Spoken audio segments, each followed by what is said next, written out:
ताज्या बातम्यांसाठी पाहत रहा तिचा सागर न्यूज। गुन्हा केला तर जामीन विसरा, महाराष्ट्रात सर्वात कडक कायदा लागू होणार, नेमकं काय बदलणार?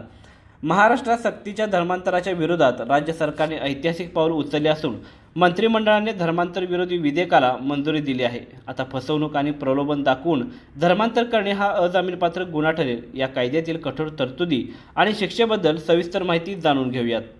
गेल्या काही अनेक वर्षांपासून सातत्याने चर्चेत असलेल्या आणि हिंदुत्ववादी संघटनांकडून सतत मागणी होत असलेल्या धर्मांतर विरोधी कायद्याच्या दिशेने राज्य सरकारने ऐतिहासिक पाऊल उचलले आहे। मुख्यमंत्री देवेंद्र फडणवीस, उपमुख्यमंत्री एकनाथ शिंदे आणि उपमुख्यमंत्री सुनेत्रा पवार यांच्या नेतृत्वाखालील मंत्रिमंडळाने या प्रस्तावित विधेयकाला अधिकृत मंजुरी दिली आहे।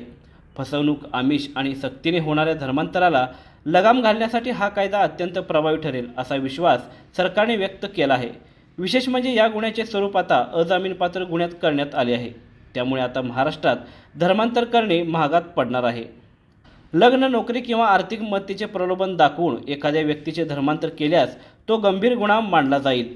या कायद्याअंतर्गत अटक झालेल्या आरोपीला सहजपणे जामीन मिळणार नाही। पोलीस तपासात अडथळा येऊ नये आणि पीडितांना न्याय मिळावा यासाठी जामिनाचे नियम अत्यंत कडक करण्यात आले आहेत।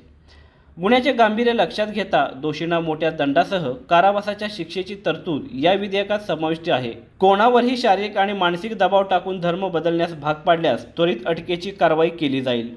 आमदार नितेश राणे यांनी या निर्णयाचे स्वागत केले। महाराष्ट्रात हा कायदा करण्याची मागणी अनेक वर्षांपासून हिंदुत्ववादी संघटना आणि सामाजिक कार्यकर्त्यांकडून होत होती।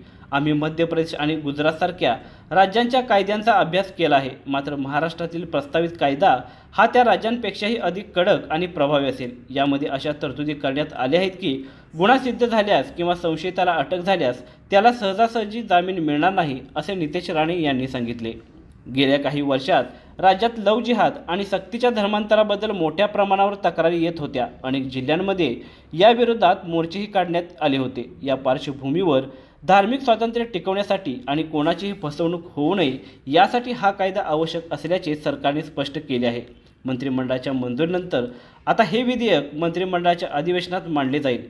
त्यानंतर राज्यपालांच्या स्वाक्षरीने याचे कायद्यात रूपांतर होईल। लवकरच या संदर्भातील सविस्तर शासन निर्णय जारी करून नियमावली स्पष्ट केली जाईल, अशी माहिती समोर आली आहे।